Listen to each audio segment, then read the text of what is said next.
Boa noite, pessoal. Vamos aguardar mais 5 minutinhos para começar a live. Quem está assistindo aí do Facebook, estamos só esperando mais algumas pessoas entrarem e a gente começa aí a transmissão e a conversa.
Caio.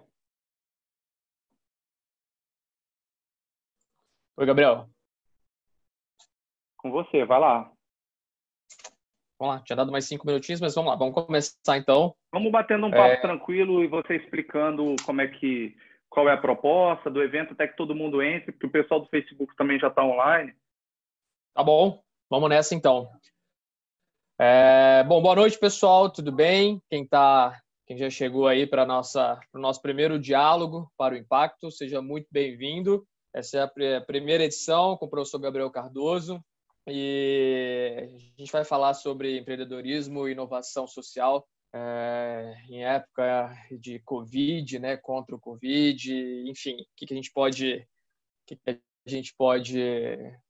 fazer, e o Gabriel vai trazer bastante inspiração para a gente nesse momento. Eu vou dar aqui algumas informações a respeito. Bom, deixa eu me apresentar para todo mundo. Meu nome e o Impact Hub Brasília, ele apoia esse evento junto com a pós-graduação de inovação, de impacto, inovação e empreendedorismo social do DF. Inclusive, quem quiser saber um pouquinho mais sobre a pós-graduação, depois entra lá, www.mudevoceumundo.com/pós-graduação. E o Impact Hub Brasília, o site é brasilia.impacthub.net. O Impact Hub tem alguns anos que está aqui em Brasília. A gente está chegando com um novo espaço daqui a alguns meses, muito bacana para a gente fomentar o ecossistema. Bom, para quem não sabe, a gente está ao vivo também no Facebook do Mude Você o Mundo. Se você estiver acompanhando pelo Facebook, dá um like, manda aqui a sua pergunta, a gente vai tentar responder a todos, tá bom? Bom, eu vou pedir para todo mundo ficar, se possível, ficar no mudo, tá? A gente colocou aqui, tem uma regrinha do Zoom para a gente deixar todo mundo no mudo, mas se você... E vídeo também, até para a gente ter uma estabilidade na conexão, deixar todo mundo aí só, talvez eu e o Gabriel com o vídeo, tá bom? Bom, se você tiver alguma pergunta, por favor, coloque aqui no chat. O Gabriel está olhando também, eu também estou olhando, e a gente vai tentar responder a todos até o final do nosso diálogo, tá bom? Bom, essa é uma iniciativa que o professor Gabriel teve junto com os outros professores, enfim, para a gente fomentar nessa época que a gente está passando um momento muito difícil para todo mundo e que criatividade, muita resiliência e muito diálogo, né? A gente precisa de muito diálogo nesse momento para que as coisas andem como a gente espera. E nada melhor do que isso para começar com o idealizador do diálogo, né? Do Diálogos para o Impacto, que é o professor Gabriel Cardoso. Eu vou abrir aqui o microfone dele para ele se apresentar, para quem ainda não o conhece, e daqui a pouco a gente começa já para valer o bate-papo. Professor Gabriel, por favor, se apresenta aí em 2, 3 minutinhos para o pessoal, para quem não te conhece ainda. E, bom, é isso aí, vamos lá. Bom, boa noite, pessoal. Meu nome é Gabriel Cardoso, eu sou de Brasília, nasci e moro em Brasília.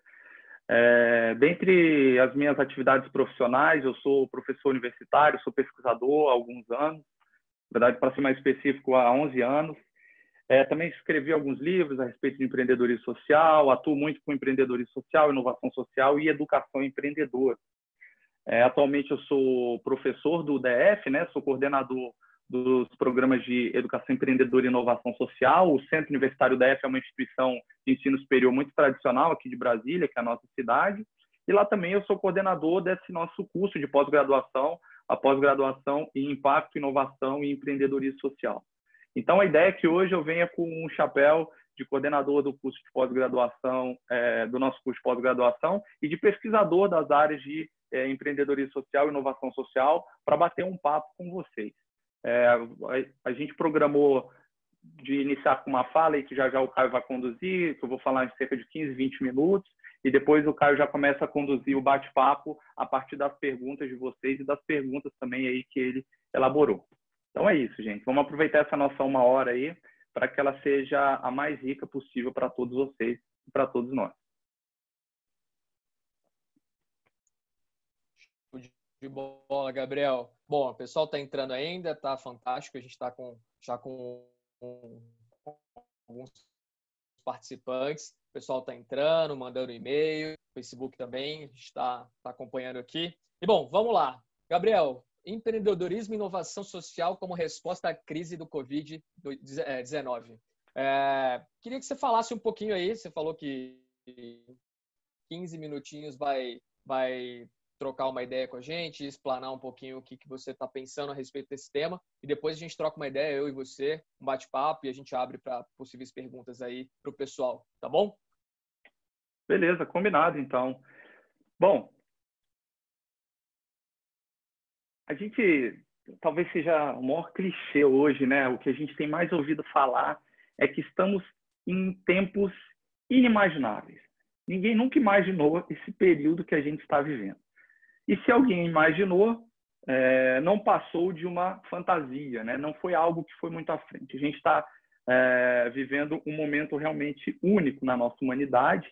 Diariamente a gente tem sido desafiado a superar elementos que nunca foram pensados por nós. E quando eu falo diariamente, vocês sabem que é diariamente. Hoje a gente acorda a cada dia com um novo desafio pela frente, seja no âmbito da organização que a gente trabalha, seja no âmbito pessoal, enquanto pessoas, enquanto seres humanos. Temos desafios para superar diariamente. E estamos enfrentando uma crise hoje que, pela primeira vez, talvez na nossa história, tenha afetado mais de 180 países simultaneamente. Pela primeira vez a gente tem um inimigo comum. A gente não, enquanto humanidade, não estamos com brigas internas, mas temos um inimigo comum, que é um vírus e as consequências que ele tem causado. Antes de eu vir para cá, eu levantei alguns números, né, do que essa crise já tem representado. Aí hoje no mundo são mais de 1 milhão de infectados, mais de 51 mil mortes. No Brasil já temos 20 mil infectados e mais de 1.200 mortes. Isso que aqui no Brasil, como vocês têm acompanhado, a gente tem um problema da testagem, né? A gente não tem feito os testes no ritmo adequado, no padrão adequado, então tem muito problema com a qualidade de alguns testes que estão sendo usados. Os resultados, muitas vezes, também demoram a sair, então a gente tem um número que talvez não seja muito preciso aqui no Brasil. A gente tem também um outro fenômeno, que a economia global ela foi praticamente desligada. Na verdade, ela está desligada, ela está funcionando num ritmo lento, há praticamente 4 semanas, e a gente não sabe quando que ela será religada novamente, e se será religada novamente da forma como a gente conhece, né? E a gente tem impacto consequências negativas na vida de todos nós, né? Hoje eu ouvi uma frase que eu gostei bastante: a gente está vivendo uma mesma crise, uma mesma tempestade, mas estamos em barcos diferentes, porque temos condições econômicas, sociais diferentes, condições emocionais diferentes, mas, de uma certa forma, todos nós estamos sendo afetados financeiramente, em termos de saúde física, em termos de saúde emocional. Todos nós, toda a humanidade hoje está sendo afetada, uns muito mais, logicamente, e uns muito menos, mas difícil hoje a gente falar que alguma pessoa não esteja afetada em pelo menos uma dimensão, enquanto ser humano, por essa crise, né? E aí a gente chega no nosso ponto de partida. A gente criou a primeira fala para inaugurar esses diálogos, que traz o nome da nossa pós-graduação, que é Empreendedorismo e Inovação Social, como enfrentamento à crise do Covid-19. E eu queria acrescentar já um parênteses como possível enfrentamento, né? Acho que isso que a gente vai discutir hoje aqui. E para falar sobre empreendedorismo e inovação social, a gente tem que partir de um ponto comum. Eu não sei como é que é o conhecimento das pessoas que estão assistindo, então eu vou trazer algumas definições básicas para a gente entrar realmente na discussão. Bom, quando a gente fala de empreendedorismo social e inovação social, a gente entende que ambas as iniciativas, ambos os movimentos, eles nascem de um problema social. Problema social, então, é a raiz do empreendedor social, é onde nasce o empreendedor social, e onde nascem, e é para que nascem as inovações sociais. Problema, antes do social, uma explicação que eu gosto muito de dar a respeito de problema, uma explicação simples: problema é uma diferença entre uma situação ideal e uma situação real. Então, por exemplo, uma situação ideal seria que nós tivéssemos respiradores em todos os aparelhos de respiração em todos os hospitais do Brasil. Essa é uma situação ideal, que pudesse atender todas as pessoas infectadas pelo vírus. A situação real é que nós não temos. Nós temos um número muito inferior àquilo que seria necessário. Essa diferença entre uma situação ideal e uma situação real se chama problema. E quando a gente fala de um problema social, a gente está falando de uma situação que é considerada como negativa, alarmante e que vai gerar algum tipo de desequilíbrio, injustiça, dor e sofrimento num grupo grande da sociedade. Então, o exemplo que eu trouxe do respirador é um exemplo que pode ser considerado um problema social. Primeiro, é uma diferença entre uma situação ideal e uma situação real. E segundo, é um problema que gera dor, sofrimento e injustiça num grande grupo de pessoas. Então, essa é uma definição clássica de problema social. Só que o problema social, para existir, ele precisa da soma de dois critérios. Primeiro, um critério objetivo. O fenômeno, na realidade, é um critério objetivo. Nós temos, vou chutar um número que eu não sei, mas, por exemplo, hoje no Brasil nós temos 100 mil aparelhos de respiração. Isso é um fenômeno objetivo. Não há o que se discutir a partir daí. Mas para isso se tornar um problema social, isso precisa também de um critério subjetivo, ou seja, a crença de que 100 mil respiradores é algo negativo para a sociedade. Para que um problema social exista, então, a gente precisa do critério objetivo, ou seja, 100 mil respiradores, e um critério subjetivo, um grupo de pessoas, ou governantes, ou Estado, ou empresas, ou empreendedores, precisam olhar para aquilo e falar: opa, isso é um problema. Há uma diferença entre a situação ideal e a situação real. Para que um problema social surja, a gente precisa dos critérios objetivos e subjetivos.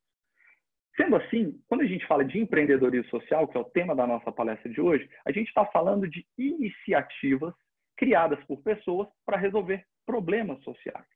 Essas iniciativas, elas podem ser não econômicas, podem ser de caridade, pode ser com ou sem objetivo de lucro, podem ter diversos tipos de desdobramentos organizacionais.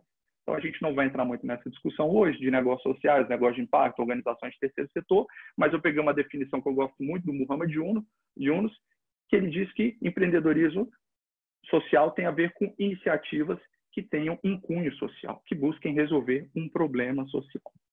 Bom, o empreendedor social, ele pode existir dentro das organizações. A gente pode ter os intraempreendedores sociais, ou seja, que têm iniciativas sociais dentro das organizações já estabelecidas, e o mais conhecido, que são os empreendedores sociais que criam organizações para resolver problemas sociais, ou projetos para resolver problemas sociais, ou iniciativas, que é uma palavra mais ampla.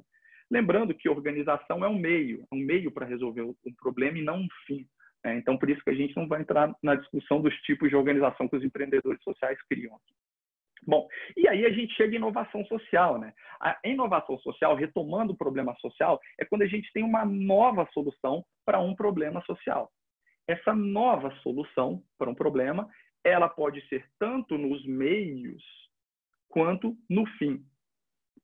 Lembrando que a inovação social, ela também pode surgir em qualquer setor. A gente está vendo muitos tipos de inovação social hoje surgindo aí, tanto no primeiro setor, que é no setor público, quanto no segundo setor, que é o setor privado, quanto no terceiro setor. A gente aqui em Brasília tem o caso do Me Viro, por exemplo, que é do terceiro setor, na verdade está entre o setor 2,5 e o terceiro setor, do Marcos, que é um empreendedor social conhecido aqui da cidade, e que ele, quando viu essa crise acontecendo e quando viu a taxa de contaminação que estava ocorrendo nos hospitais, ele começou a desenvolver o face shield, né, que é aquela máscara utilizada pelos profissionais de saúde para diminuir o índice de contaminação no ambiente hospitalar. Então, ele usou um código aberto, começou a fazer impressão lá no próprio Me Viro, impressão em 3D, logicamente, começou a fazer um movimento de arrecadação de matéria-prima, chamando parceiros para apoiar, para divulgar, e ele conseguiu trazer aí uma nova solução para um problema já existente, que é o problema da contaminação.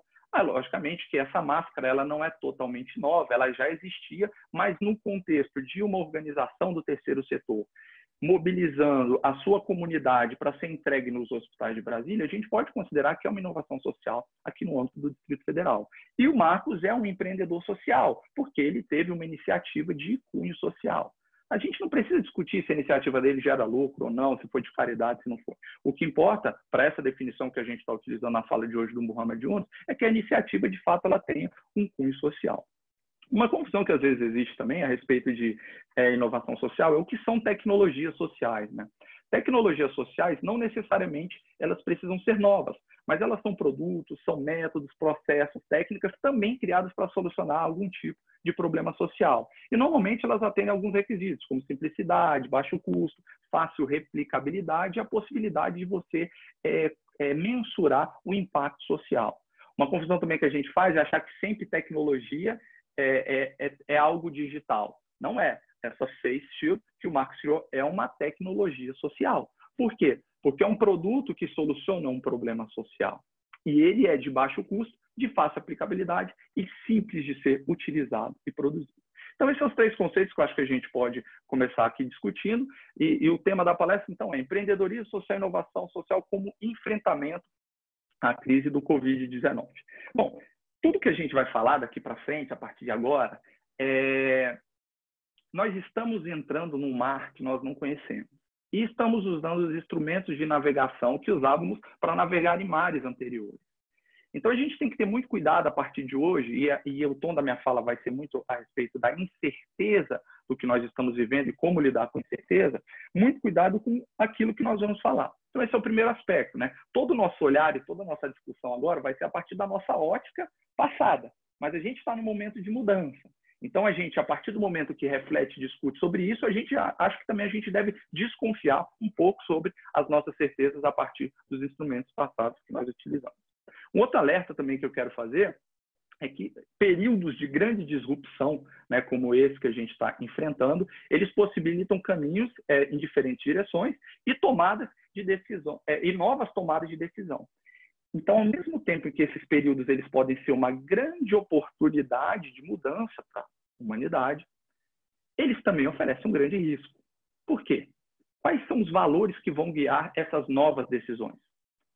Quais são os princípios que vão direcionar os novos comportamentos das pessoas? Então, ao mesmo tempo que a humanidade tem uma oportunidade grande de dar um salto, ela está também num momento de risco a partir das decisões que serão tomadas. 3 certezas eu tenho e eu posso falar. Primeiro, o que essa crise me ensinou e que eu acho que pode servir aqui como tema da nossa discussão?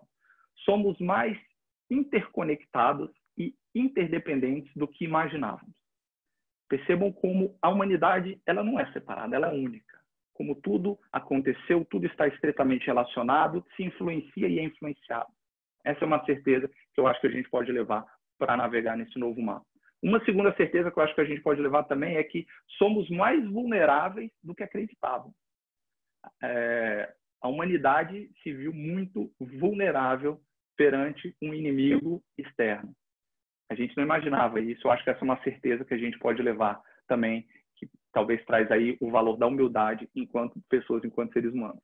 E estamos diante do maior ponto de inflexão, talvez, dos últimos 80 anos, e com uma grande oportunidade e um risco pela frente. Cara, eu acho que essa é a introdução que eu posso falar. Eu trouxe algumas incertezas aqui que eu quero inserir na fala, depois algumas oportunidades para os empreendedores sociais, algumas pesquisas que eu tenho feito durante esse período, mas acho que a gente agora já pode tornar mais dinâmico e começar a abrir para as perguntas. Show de bola. Pessoal, vocês estão me escutando bem? Gabriel está me escutando bem? A imagem, o som, tá ok? Às vezes está cortando um pouco o seu áudio, tá, Caio? Mas no geral está dando para escutar. Tá bom, é porque durante a sua fala falhou bastante aqui para mim. Eu não sei se é o meu ou se é o seu, mas pelo jeito é o meu aqui. Mas, bom, Gabriel, fantástica a sua introdução. Acho que você trouxe algumas reflexões muito importantes. Eu adorei quando você falou que estamos navegando num mar que não conhecemos com ferramentas que temos. Isso é fantástico, isso é reflexivo e dá uma dimensão daquilo que a gente hoje realmente tem que enfrentar. É um leão por dia, é você acordar sem saber o que vai acontecer durante o dia, é você ir dormir sem sabendo como vai acordar no dia seguinte, e o boleto chegando, a parcela chegando, a loja fechada, o funcionário precisando receber, enfim, e a gente tendo que inovar. Bom, acho que, pessoal, quem quiser fazer perguntas, aqui no chat tem a possibilidade de você levantar sua mão e você fazer sua pergunta. A gente vai ver aqui quem que tá levantado a mão. Ou se quiser fazer a pergunta no chat, pode fazer direto que a gente vai respondendo na medida que elas forem chegando. Tá bom? Caio, Gabriel, oi, Caio, pode falar. Sobre essa questão de navegar no novo mar, eu acho que a gente tem... eu acompanhei um estudo que a Deloitte fez e que ela lançou recentemente, eu acho que é um estudo que a gente pode utilizar, que ele fala um pouco sobre esse mar, né? É um mar desconhecido, totalmente desconhecido para nós estamos usando ferramentas antigas, mas o que vai depender, quais são as incertezas que vão ter consequências significativas nessa navegação? Então, são 5. Eu acho que a primeira é a seguinte, que até agora a gente não sabe, que os empreendedores sociais e aquelas pessoas que buscam inovar, seja dentro de organizações, que elas já trabalham, ou em organizações que elas vão criar. No final, a gente vai falar de algumas oportunidades aí que estão se apresentando, que elas têm que pensar. Primeiro, qual será a real severidade dessa pandemia? A gente ainda não sabe. E o padrão de progressão e regressão? A gente não sabe. A gente está o tempo todo com hipóteses, e são hipóteses que, desde que a crise começou, tem mudado. Então, a gente não sabe ainda sobre isso. Isso vai ter uma consequência muito vertical na forma como deveremos navegar enquanto empreendedores sociais, enquanto profissionais, enquanto pessoas. Segundo, qual será o grau de colaboração entre os países? Os países vão atuar de uma forma mais colaborativa, a gente tem visto muitas iniciativas, ou vão trabalhar de uma forma isolada? E não só entre os países, mas dentro dos países.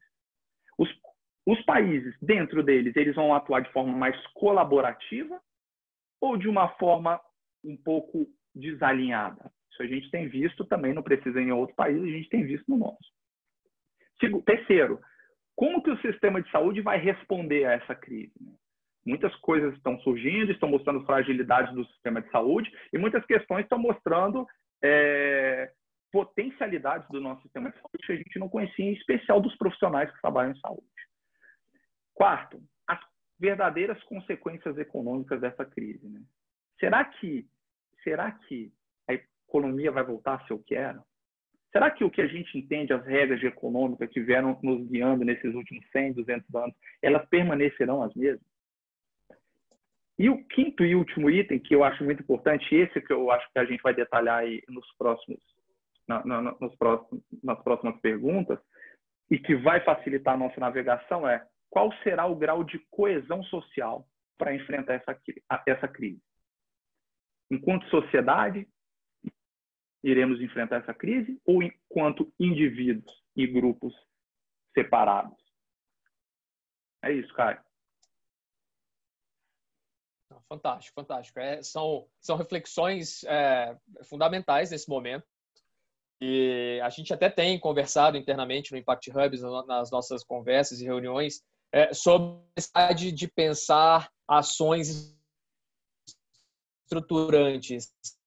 Como que a gente pensa em ações que não necessariamente, e aqui não falando que filantropia, doação não tem o seu grau de importância, mas como que elas, por exemplo, fazem para... O que a gente pode fazer para que a gente não tenha que ficar dependendo de filantropia e doação, mas sim tornar as ações mais estruturantes, a gente resolver problemas estruturais. Isso é fundamental, acho que nesse momento a gente discutir.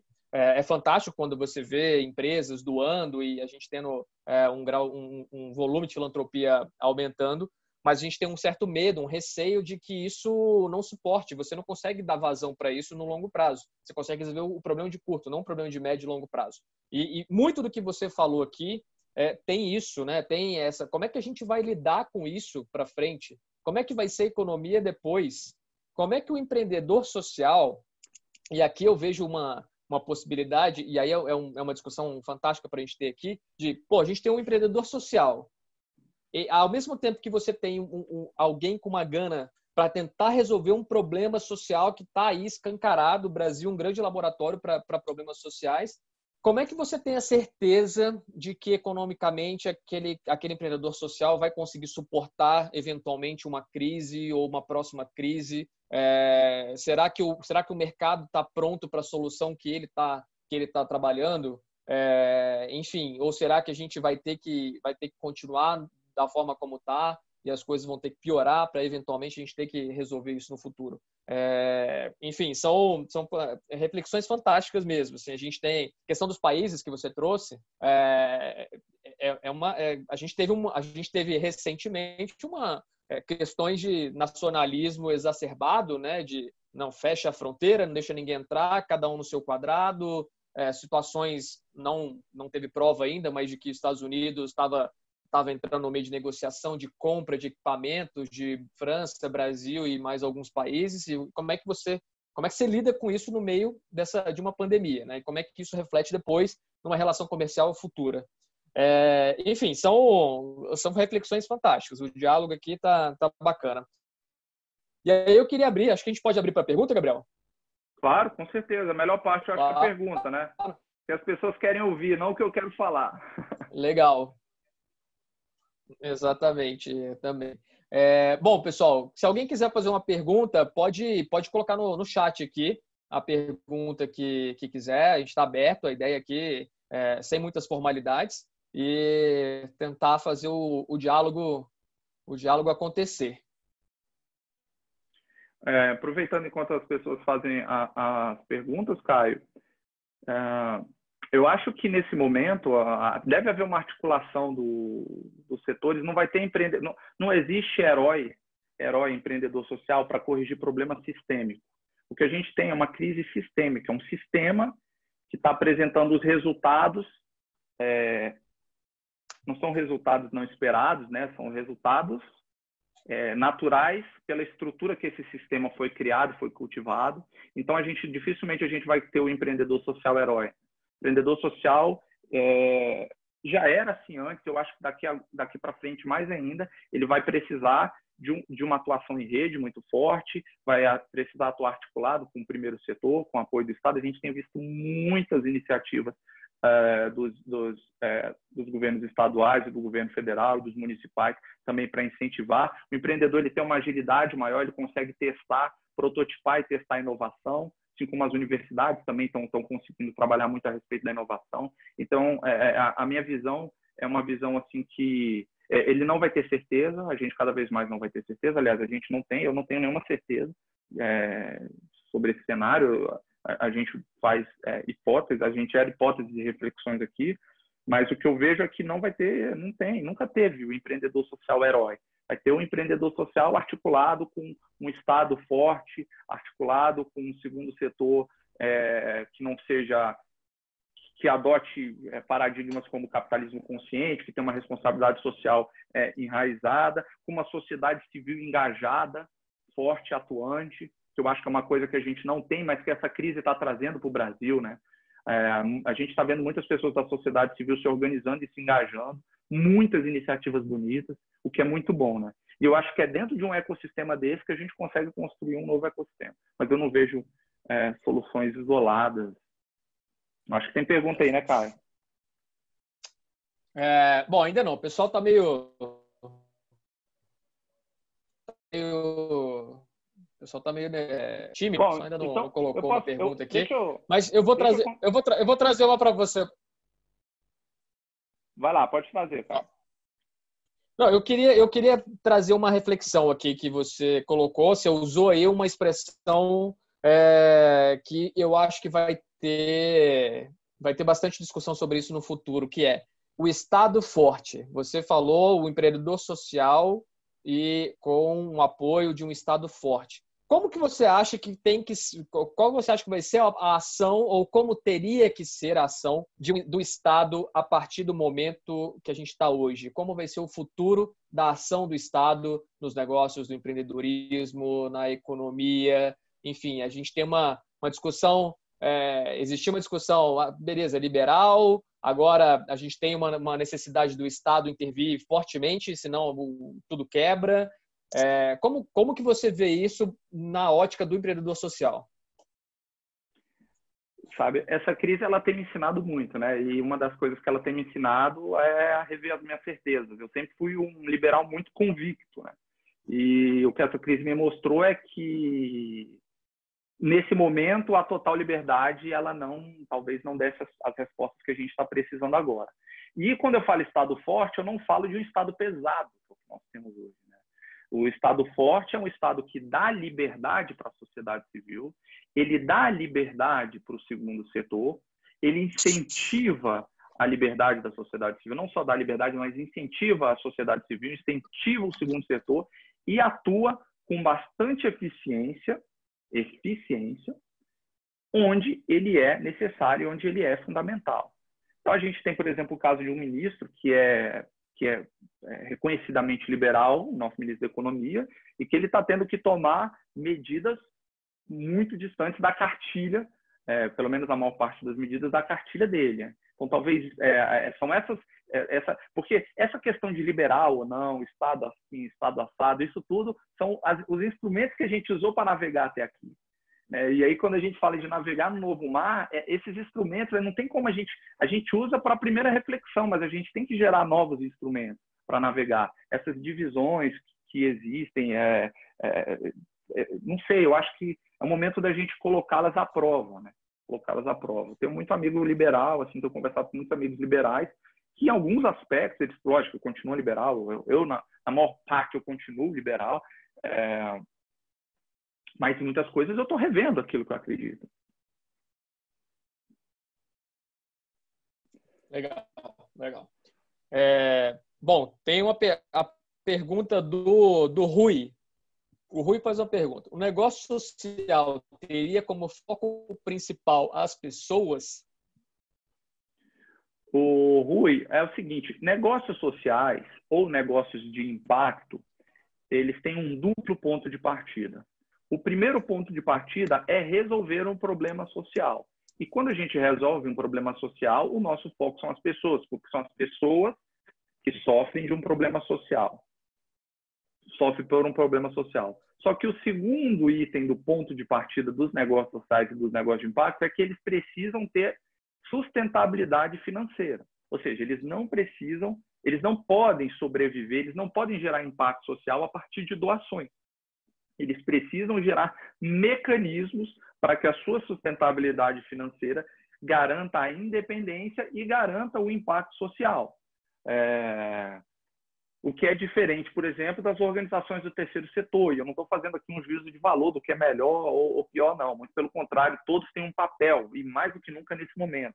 Assim como a filantropia, o Caio, que você falou lá atrás, no curto prazo.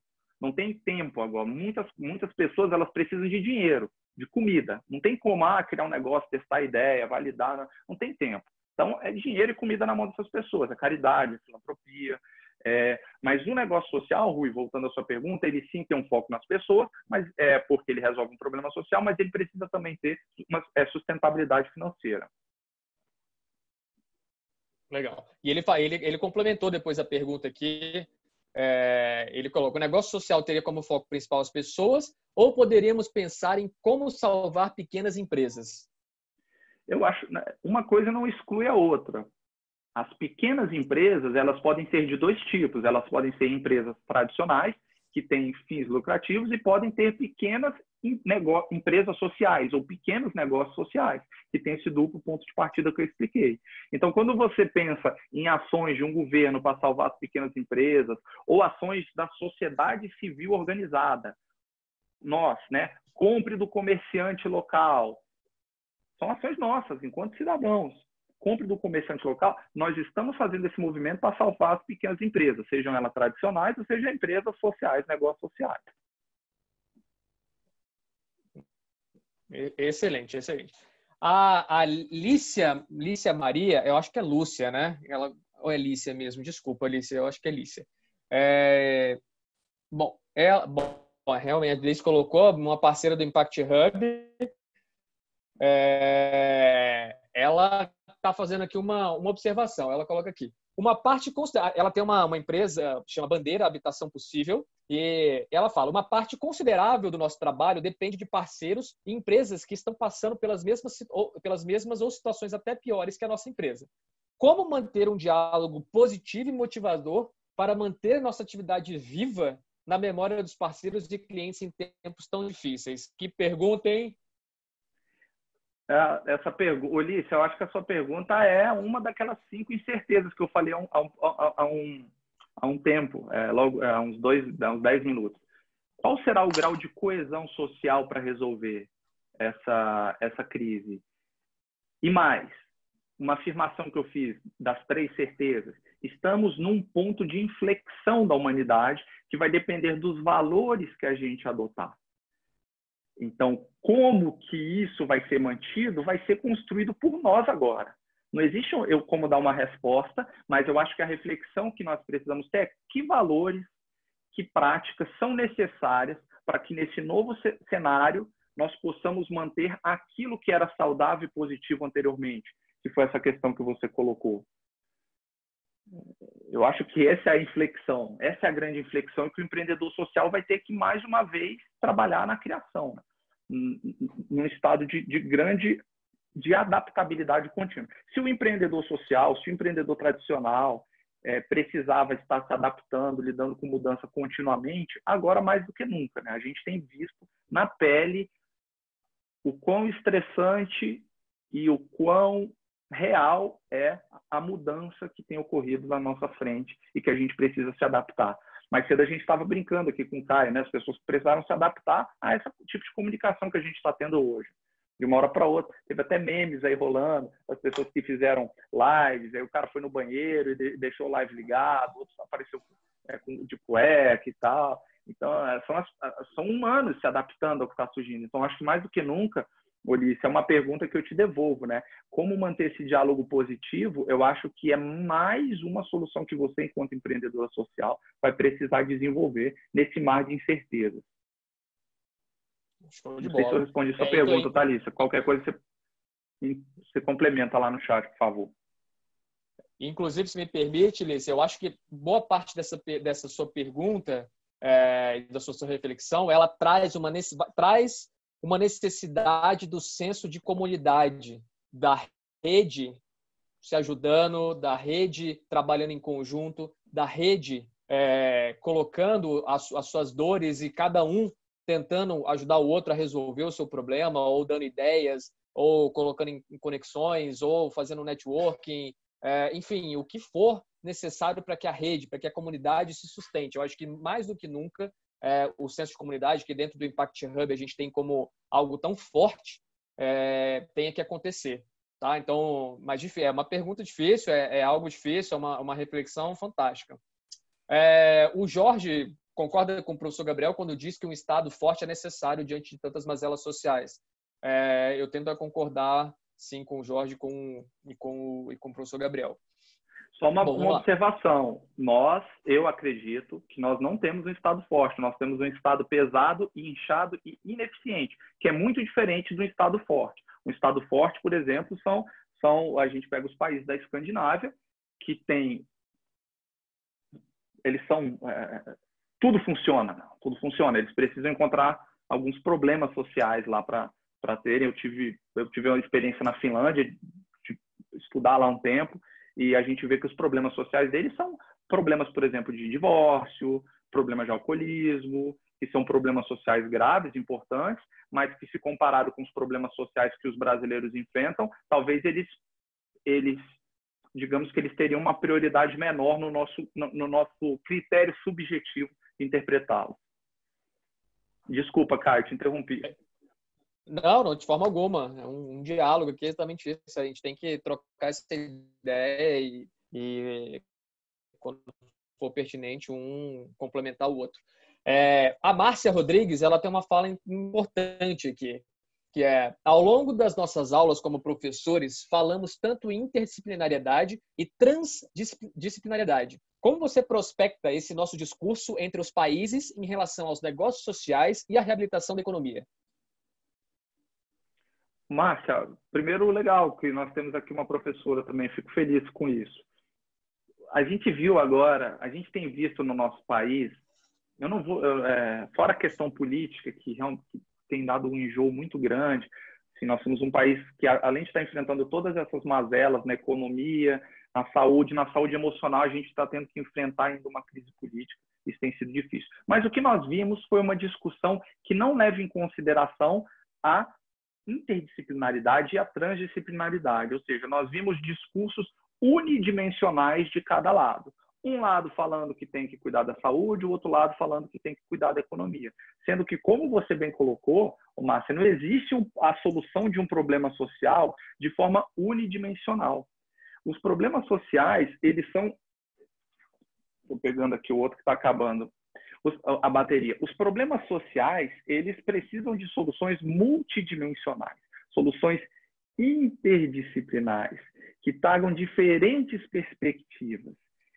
Então, essa é uma questão que a gente viu aqui no Brasil, um tipo de discussão que, apesar da gente discutir isso na academia, a gente viu que os tomadores de decisão do país não estavam levando isso em consideração na hora de colocar os seus argumentos. Então, a discussão se pautou numa bipolaridade entre economia e vida e saúde, vidas em termos de saúde. O que não existe, a gente não separa isso. Isso está extremamente interligado. Existe uma série de dimensões, uma série de olhares a respeito disso. E aí, complementando a sua pergunta, deixa eu só ler aqui só um minutinho. Aí você pergunta: como você prospecta esse nosso discurso entre os países em relação aos negócios sociais e reabilitação da economia? Márcio, eu acho difícil sempre quando a gente fala de países, porque há a questão cultural também. Então, por exemplo, países que têm uma matriz religiosa mais forte, inserida nos poderes decisórios, elas vão levar em consideração algumas dimensões a mais que outras. A cultura, ela eleva algumas dimensões no olhar do tomador de decisão, eleva dimensões diferentes em cada um dos países. Então, a gente retoma a segunda incerteza que eu falei lá atrás, que vai guiar a nossa navegação do futuro. Qual será o grau de cooperação e integração dos países? Vai precisar de algum tipo de ação articulada, não centralizada, mas que seja articulada. Eu não acredito em poderes centralizados. Eu acredito em trabalhos descentralizados, locais, mas com articulações. Eu acredito no trabalho de redes. As redes precisam de articulações. Então, eu acho que isso é uma questão que vai se construir. Mas a gente tem visto alguns casos de cooperação internacional, países que acreditam na mesma coisa, que têm o mesmo olhar a respeito de alguns problemas, e países que têm olhares distintos, né, que é diferenciado pela cultura. E os negócios sociais também, eles vão ter conceitos diferentes em vários países. Então, tem a escola da União Europeia, da Europa, tem a escola americana, tem a escola nossa, tem a escola asiática, tem a escola sul-africana, que ela vai que cada escola ela vai trazer diferentes características nos negócios sociais. Eu acho que isso também vai influenciar esse olhar interdisciplinar e transversal. Legal, show de bola, Gabriel. Bom, vamos para a próxima aqui. O Rui faz uma pergunta interessante. Ele fala que ele está terminando um plano de negócio de um negócio social e pergunta se a gente oferece serviço de consultoria. Eu estou imaginando que ele está falando em relação ao Impact Hub. Sim, a gente oferece e depois a gente entra em contato com você para a gente explicar melhor como funciona, tá bom, Rui? Bom, a Alicia, depois ela trouxe aquela reflexão e ela falou, sim, temos buscado entender o problema dos parceiros para adaptar as nossas decisões para interagir em reforço positivo, um momento de adaptação e mudanças constantes. Grata pela reflexão. De fato, momento de adaptação e mudanças constantes. Eu acho que isso resume bastante o nosso momento. Vamos lá. A Júlia Moutinho traz para a gente a seguinte. Alguns especialistas fazem um paralelo em relação ao que vivemos hoje com a pandemia, com as questões climáticas e suas consequências se continuarmos nesse modelo de produção-consumo. Como você acha que a pauta ambiental pode aparecer nesse novo contexto? Bom, eu acho que algumas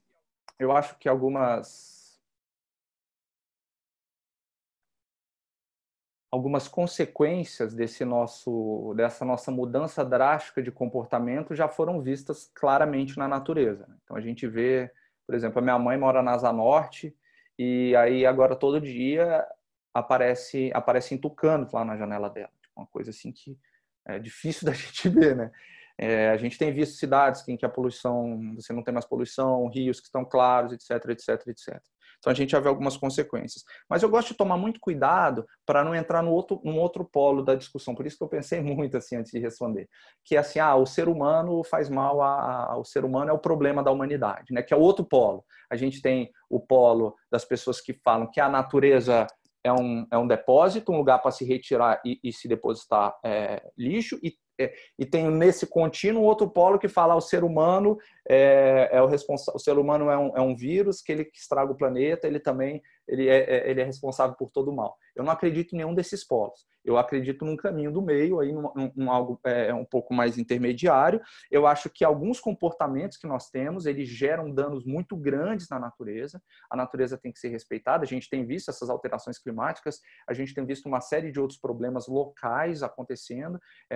Na nossa região aqui, a gente não precisa ir longe, a gente tem visto alagamentos aqui em regiões, soterramentos que a gente não via antigamente, períodos alterados, períodos climáticos completamente alterados, a gente vê isso aqui, e isso é consequência de um tipo de comportamento que a gente tem tomado. Então, essa nossa reclusão obrigatória mostrou que nós somos responsáveis por uma parte do que acontece no mundo. Isso ficou claro para nós. Mas é impossível a gente viver dessa forma. Quer dizer, é possível, mas a que custo, né? Emocional, a que custo físico, sabe-se lá qual é. Mas mostrou sim que a gente tem uma influência. Logo, para responder essa sua pergunta, a questão é: será que dentro desse ponto de inflexão que nós estamos vivendo, os valores que vão guiar a nossa mudança de comportamento levarão em consideração também o meio ambiente? Porque se a gente falar no desenvolvimento sustentável, que é algo que vem sido discutido aí há mais de 20 anos no mundo, que é o desenvolvimento, que é não só o crescimento econômico, mas também o desenvolvimento das pessoas e o cuidado e a preservação do meio ambiente, esses três elementos eles precisam ser cuidados. Então a gente não pode prejudicar nenhum deles, né? Então a grande questão é, será que o novo paradigma que nós iremos criar após essa crise levará isso em consideração? E é isso, né? Na verdade, hoje, o Chacrinha, não sei se vocês lembram do antigo Chacrinha, né? Eu assisti o Chacrinha quando era criança, mas tinha uma frase que ficou muito famosa, que ele falava que, mais ou menos assim, eu não vim para explicar, eu vim para confundir, né? Eu não tenho facilidade de dar respostas nesse momento de tanta incerteza. O que eu consigo trazer é possibilidades e reflexões. Então, essa é uma possibilidade que eu acho, e uma reflexão que eu acho que tem que ter. Que tipo de mudança de comportamento, que tipo de mudança de atitude a gente precisa ter agora como cidadão, e os empreendedores sociais e ambientais, que tipo de movimento eles precisam ter para ter um mundo mais ecologicamente equilibrado no pós-Covid aí. Legal, Gabriel, legal.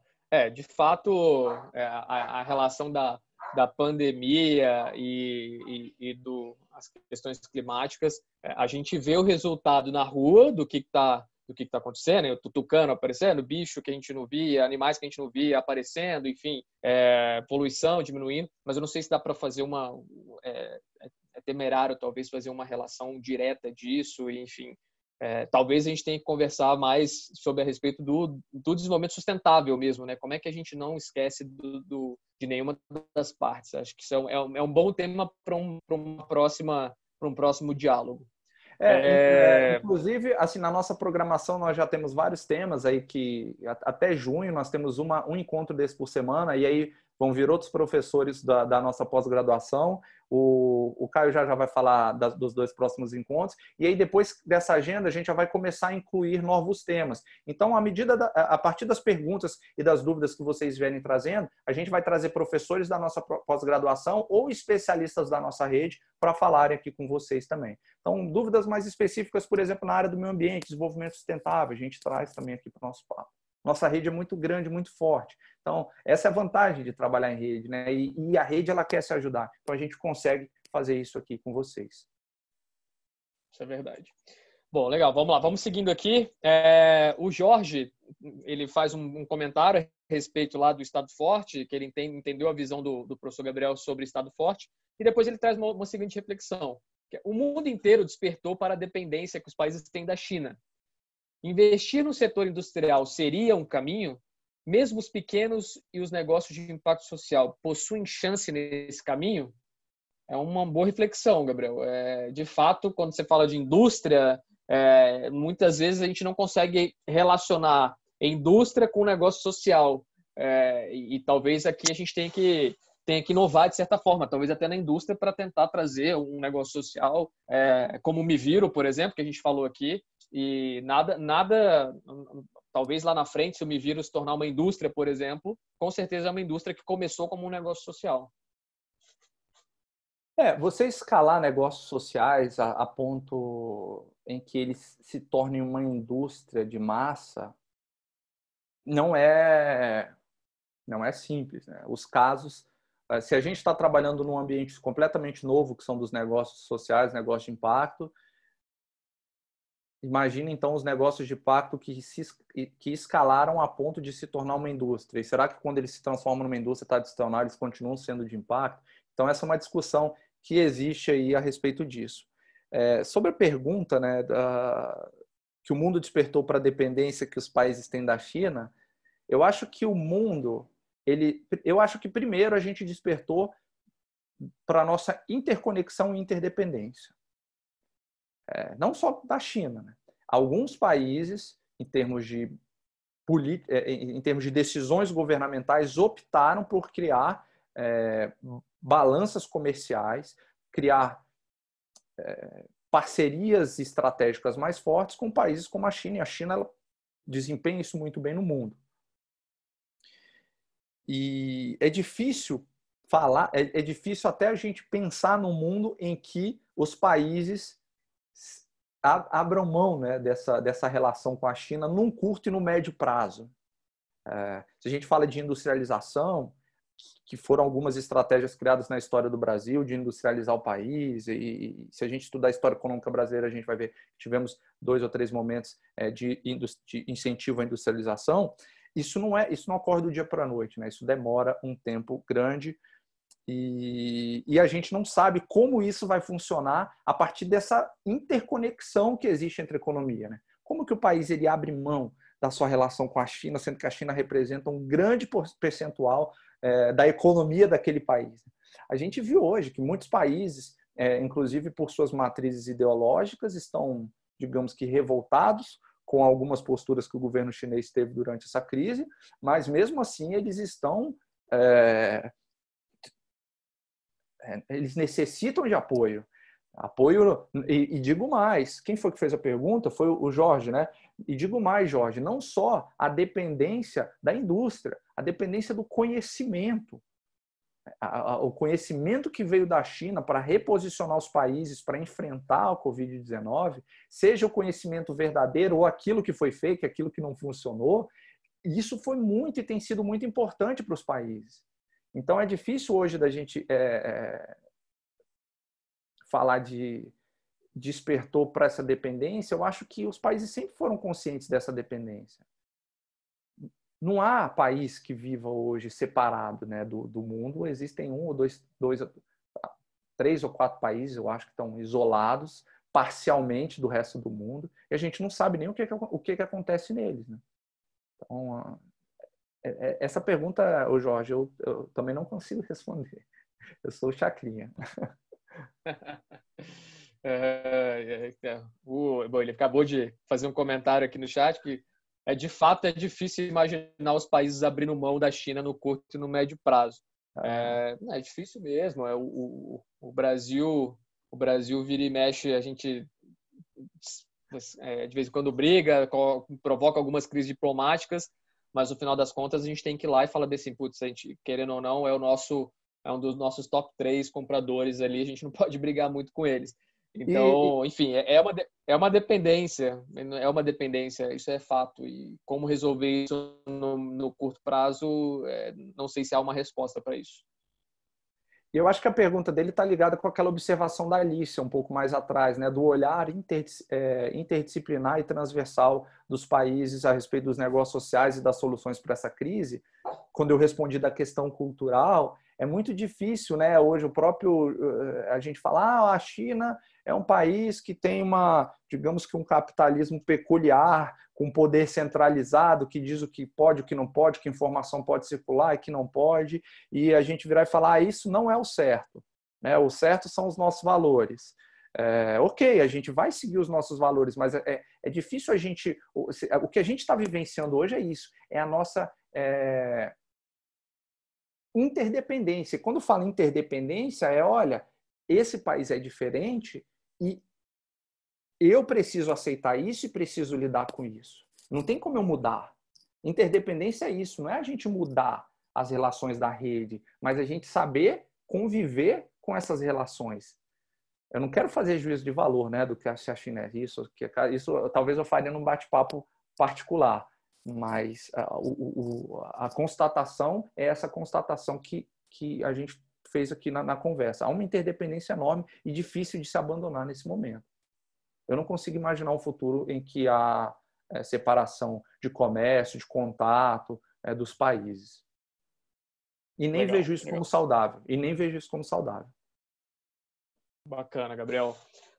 Bom, a gente está indo no finalzinho aqui, mas a gente ainda tem dois comentários aqui, um do Jorge também.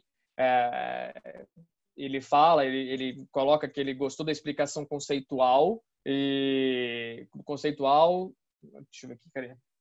Que respondeu o colega. Os negócios de impacto precisam de sustentabilidade financeira, precisam gerar mecanismos para isso. Atualmente, existem mecanismos macroeconômicos, incentivos fiscais, por exemplo, para abrir um negócio social? Bom, vai lá, Gabriel, Jorge, fala aí um pouquinho e eu complemento depois. Jorge, há um movimento hoje no Brasil chamado N-Impacto, o Caio pode escrever no chat, se vocês pesquisarem depois, que é a Estratégia Nacional de Impacto, que tem representantes do segundo setor, do primeiro setor e do terceiro setor, que buscam facilitar o ambiente para os negócios de impacto e para os investimentos de impacto. Então, hoje nós não temos muito pouco, isoladamente, mas há um movimento nesse sentido. Então, talvez, e aí a gente entra, né? E eu queria depois, Caio, antes de finalizar, eu queria 5 minutinhos para trazer algumas possibilidades aí para os empreendedores sociais, para eles ficarem atentos. E talvez essa seja uma oportunidade, quando a gente falou em empreendedorismo social e inovação social como resposta à crise, talvez seja um momento para acelerar a suavização e a melhoria do ambiente dos negócios de impacto, dos investimentos de impacto, já que eles buscam resolver problemas sociais, que é o que nós mais temos agora, o que nós mais vamos ter no futuro. Então, a ideia é utilizar esses mecanismos. Os empreendedores sociais, eles têm uma agilidade muito maior para inovar socialmente, apesar da gente ter visto o Estado, a Caixa Econômica fez um trabalho fenomenal, a ENAP está trabalhando com inovação aberta, a gente tem visto no primeiro setor do Brasil alguns atores, logicamente, dando um show, segundo setor dando um show também, né? Pivotando o negócio, a Ambev, por exemplo, utilizando produção que está ociosa para produzir álcool em gel e doando esse álcool em gel. A gente tem visto muitos exemplos aí de inovação social, mas para que a gente tenha mais iniciativas de empreendedores sociais buscando criar soluções para problemas sociais e de preferência inovadoras, a gente precisa de um melhor ambiente. Então, é fortalecer a ação da N-Impacto aí. Legal, show de bola. E aí, respondendo objetivamente, Jorge, hoje não existe claramente um incentivo fiscal para abrir um negócio social. Hoje ele não existe esse incentivo claro, né? A lei que está sendo trabalhada junto da N-Impacto provavelmente vai prever isso em algum momento, mas hoje não tem, tá? E esse é um grande problema que a gente vê, talvez, para a difusão dos negócios sociais. Mas, peraí, existem incentivos isolados, o BNDES tem incentivos isolados, não tem uma política pública sobre isso, mas tem incentivos isolados, sim, o BNDES é um exemplo disso. E alguns bancos também já estão começando incentivo fiscal que eu disse, incentivo fiscal, o Gabriel. Tá.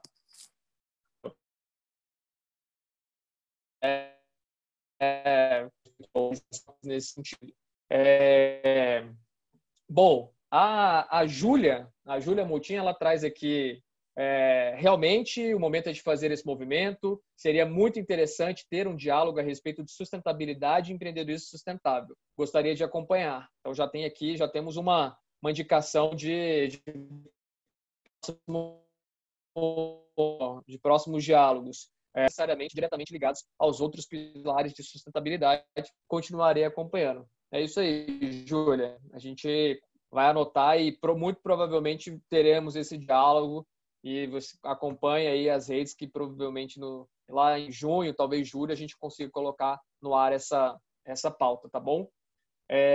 A Deise Nicoleto, a fundadora do Impact Hub Brasília, está aqui na live com a gente. E ela colocou aqui, sugiro que entender como o governo federal está atuando, acompanhar a N-Impacto, que foi exatamente o que o Gabriel colocou. É uma iniciativa bem legal. Quem não conhece, por favor, entra aí no site que a Deise acabou de colocar no chat e procure saber. Tem várias coisas bem interessantes que estão acontecendo. Gabriel, aqueles 5 minutos que você pediu para a gente ir para o final, você quer agora ou eu falo a respeito dos próximos diálogos e depois você entra? Não, eu quero finalizar agora porque tem a ver com a fala e aí você entra. Bom, nesse período, pessoal, antes de vir para cá, eu falei, bom, já que eu não vou conseguir ter tantas respostas, porque a gente está navegando no Mar Novo, vou levar mais reflexões e dúvidas do que respostas, e as pessoas normalmente querem saber muito como, né, como agir, como atuar, que tipo de oportunidade pode surgir a partir daí para o empreendedor social, que tipo de dores podem surgir. Eu trouxe algumas oportunidades para inovar socialmente para empreendedores sociais que eu vi em algumas pesquisas e que vocês vão constatar facilmente que já estão ocorrendo. Então, empreendedores sociais ou pessoas que queiram inovar socialmente, elas vão ter aí um campo enorme para trabalhar nos efeitos psicológicos durante a quarentena, se a quarentena durar muito, e pós-quarentena. Já há relatos e artigos falando que, por exemplo, na China, as pessoas estão apresentando os mesmos sintomas de pessoas que tiveram estresse pós-traumático. Então, como nós sairemos dessa quarentena, né? Então, oportunidades de impacto social, né, nesse campo emocional também. Como essa quarentena vai impactar as diferentes gerações? A gente já vê um impacto diferente nas gerações, né? Nas pessoas mais novas. Crianças que estão na escola estão tendo uma mudança de ensino de uma hora para outra, estão tendo adolescente que está tendo que conviver com os pais, né? Vejam que desafio, né? Adolescente tem que passar o dia com os pais. Esse é o pior desafio, talvez, um dos piores desafios aí que as pessoas estão enfrentando. E isso eu estou falando sem falar dos problemas mais óbvios, que vão ter que ser resolvidos por políticas públicas. Pessoas sem lugar para morar, pessoas sem o que comer, pessoas sem emprego. Isso aí eu estou tratando entre nós como óbvio, né? Estou tentando trazer algumas coisas não óbvias. Qual será o impacto no longo prazo dessa crise na educação? E a gente tem discutido em relação a isso na nossa pós-graduação. E o impacto dessa crise no ambiente de trabalho. Que tipo de consequências sociais a gente pode discutir, pensar em iniciativas para solucioná-las e para enfrentá-las? Tem um estudo aí para finalizar, Caio, que eu trouxe aqui do Daniel Eisenberg, que é um professor da Babson. Babson é a principal escola de empreendedorismo do mundo, e ele é um estudioso de ecossistemas de empreendedorismo, e ele fez ele criou um estudo em que ele apresenta 5 drivers contínuos que vão durar pelo menos no médio prazo, possivelmente no longo prazo, que podem direcionar as inovações, e em especial as inovações sociais. E eu vou trazê-los em forma de pergunta para vocês pensarem oportunidades que possam ser robustas para resolver problemas sociais originados por esses drivers. Primeiro fenômeno as pessoas estão socialmente juntas, mas fisicamente separadas. Quais as consequências negativas que isso vai trazer? Que tipo de problema social isso pode trazer e que você, como empreendedor social, pode resolver? As pessoas precisam ser mais resilientes, fisicamente e emocionalmente. Cada vez mais, considerando as consequências que teremos em longo prazo, que tipo de soluções podem vir para aumentar a resiliência das pessoas e das organizações? As pessoas precisam manter uma separação segura entre elas durante a convivência para evitar que outros tipos de pandemias ocorram no futuro. E as pessoas não podem simplesmente deixar de viver uma com as outras. Então, que tipo de soluções sociais podem vir nessa direção? O conhecimento está cada vez mais distribuído e volumoso. Gente, quantas lives estão ocorrendo agora no momento dessa live? A gente já...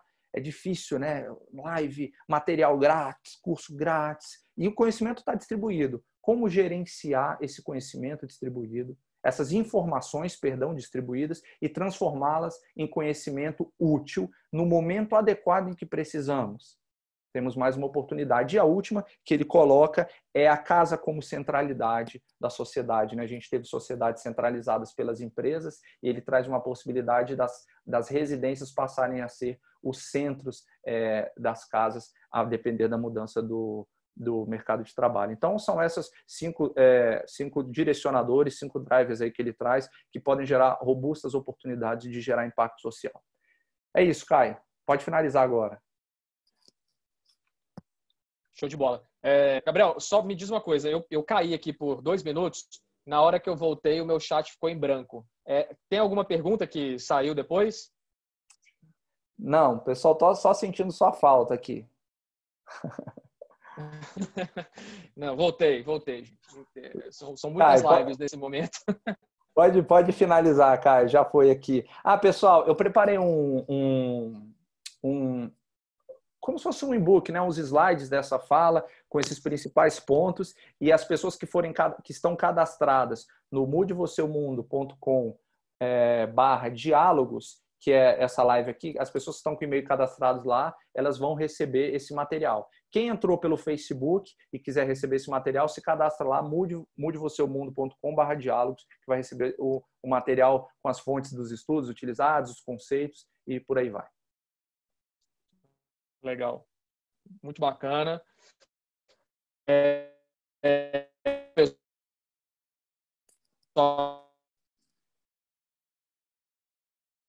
Caio. Tá indo aqui para a infecção, bastante pergunta. Oi.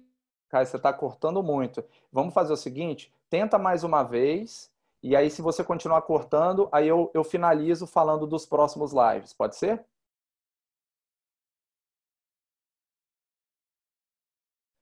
Gente, o Caio... Pode.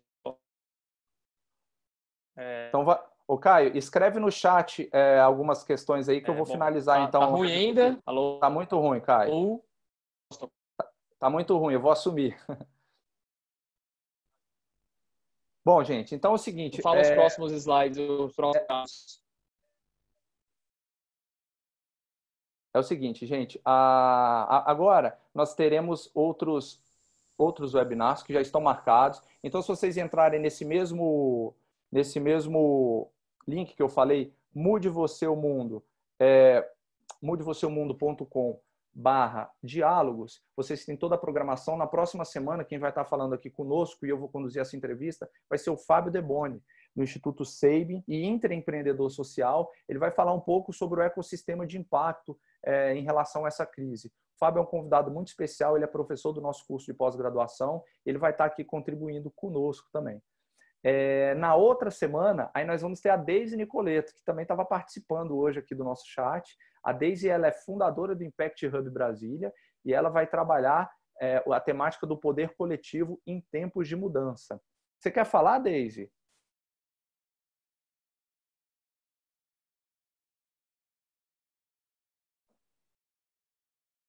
Peraí, estou ativando seu microfone, Deise. Pronto, Deise. Peraí, ainda não. Pronto, agora sim, vai lá. Olá, sim, estaremos falando sobre comunidades. Não reparem, eu não estava com... Não estou meio desesperada. Mas a gente vai falar principalmente de comunidade, né? O Hub é uma das maiores comunidades no mundo. A gente está em 121 cidades atuando em rede, trabalhando com foco em empreendedorismo social. Então, a gente vai estar aí para... Estou bem animada, espero que vocês possam participar também. Show de bola. E eu vou ter o prazer também de conduzir esse debate aí, esse diálogo e essa conversa com a Deise. Prepare essas perguntas, eu acho que ela tem muito a contribuir com a experiência dela. A gente falou tanto de rede hoje, né? Dentro talvez a maior rede, uma das maiores redes aí de impacto do mundo. Na outra semana nós teremos a Carol Freitas, que vai falar de biomimética para criatividade, para inovação. Então a Carol Freitas vai estar também num papo legal e assim sucessivamente. Repito, essa é uma iniciativa da pós-graduação de Impacto, Inovação, Empreendedorismo Social do Centro Universitário da F. Abriremos as próximas turmas no próximo semestre. Quem quiser informações também pode buscar no mudevoceumundo.com/pós-graduação. Aqueles que já estão cadastrados lá já recebem os nossos e-mails, a gente vai mantê-los atualizados e com o apoio do Impact Hub Brasília, que é um grande parceiro aí das nossas atividades. Tá bom, pessoal? Desejo a vocês boa noite, um ótimo descanso, que vocês possam passar bem nessa crise e que vocês saiam daqui sentindo que o tempo de vocês nessa quarentena foi bem gasto, que de alguma forma a gente possa ter contribuído aí com esse momento de vocês. Tá bom, gente? Obrigado. A gente se vê. Tchau, tchau.